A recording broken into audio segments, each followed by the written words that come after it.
திருமணமான 8 மாதங்களில் தூக்கில் தொங்கிய புதுப்பெண். காதலித்து திருமணம் செய்து கொண்ட மனைவியை மாடு மேய்க்க விட்டு சித்திரவதை செய்த காதல் கணவன். மனைவியின் அக்கா செல்போன் நம்பரை பாலியல் தொழிலுக்கான வாட்ஸ்அப் குரூப்பில் ஷேர் செய்த கொடூரம். உயிருக்குயிராக காதலித்து திருமணம் செய்த பெண்ணை அணுவாக சித்திரவதை செய்தது ஏன்? இளம்பெண் தற்கொலை செய்து கொண்டாரா அல்லது கொலையா? நடந்தது என்ன?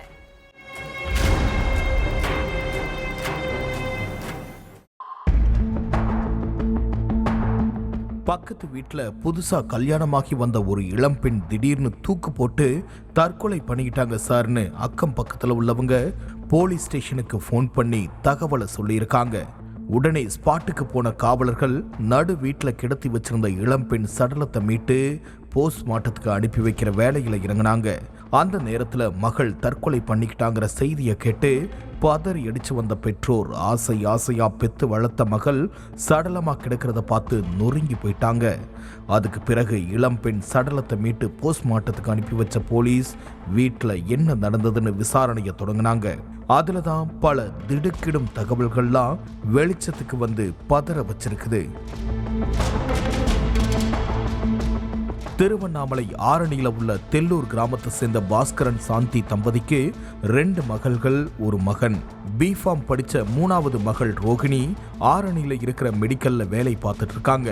தெல்லூர்ல இருந்து ராந்தம் வரைக்கும் சைக்கிள்ல வரும் ரோகிணி அதுக்கு பிறகு அங்க இருக்கிற பார்க்கிங்ல சைக்கிளை விட்டுட்டு அங்க இருந்து பஸ் மூலமா ஆரணிக்கு போவாங்களாம். தினமும் இப்படி வேலைக்கு போயிட்டு வந்துட்டு இருந்த ரோகிணி ஒரு பெரிய தலைவலியில மாட்டிக்கிட்டாங்க.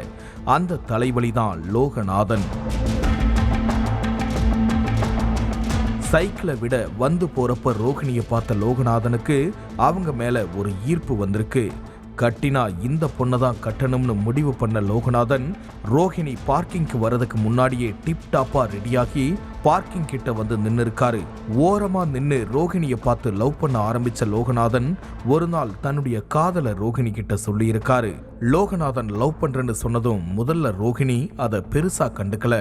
அப்புறம் கொஞ்ச நாள் கழிச்சு ரோஹிணிக்கும் காதல் வந்திருக்கு. 2 பேரும் பேசி பழக ஆரம்பிக்க ஒரு நாள் ரோஹிணியுடைய அக்கா மீனாட்சிக்கு ஃபோன் பண்ணி பேசியிருக்காரு லோகநாதன். ரோஹிணியை கல்யாணம் பண்ண மீனாட்சி தான் தடையா இருக்காங்கன்னு யோசிச்ச லோகநாதன் சீக்கிரம் கல்யாணம் பண்ண சொல்லி மீனாட்சியை கட்டாயப்படுத்தி இருக்கான். லோகநாதனுடைய சில்லறைத்தனமான பேச்சால டென்ஷன் ஆன மீனாட்சி எங்க அப்பா அம்மா கிட்ட வந்து பேசிக்கோன்னு சொல்லிட்டு போனை கட் பண்ணிட்டாங்க. என்கிட்டவே திமிரா பேசுறியான டென்ஷன் ஆன லோகநாதன் மீனாட்சியுடைய செல்போன் நம்பரை பாலியல் தொழிலுக்கு அணுகவும்னு சொல்லி வாட்ஸ்அப் குரூப்ல ஷேர் பண்ணியிருக்கான். அதுக்கப்புறத்துல இருந்து மீனாட்சிக்கு போனுக்கு மேல போனா வந்திருக்கு.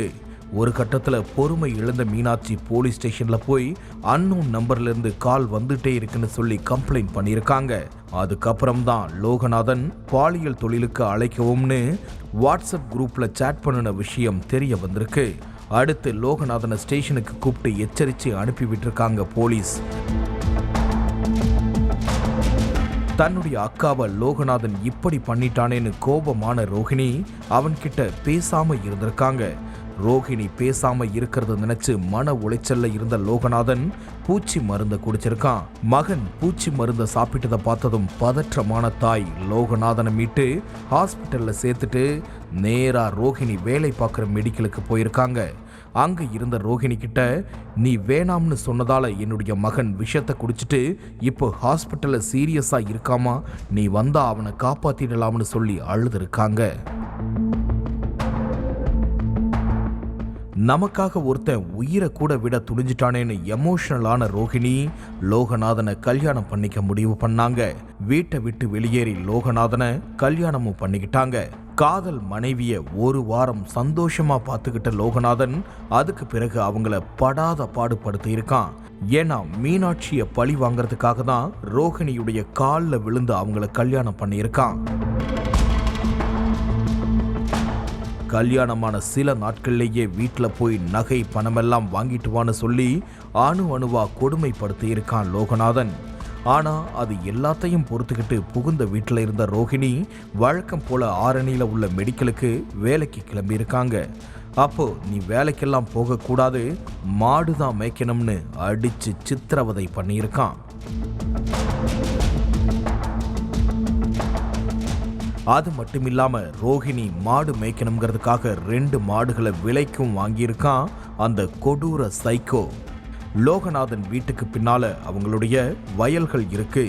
அந்த இடத்துல தான் காதல் மனைவி ரோஹிணிய மாடு மேய்க்க சொல்லி அழகு பார்த்திருக்கான் லோகநாதன்.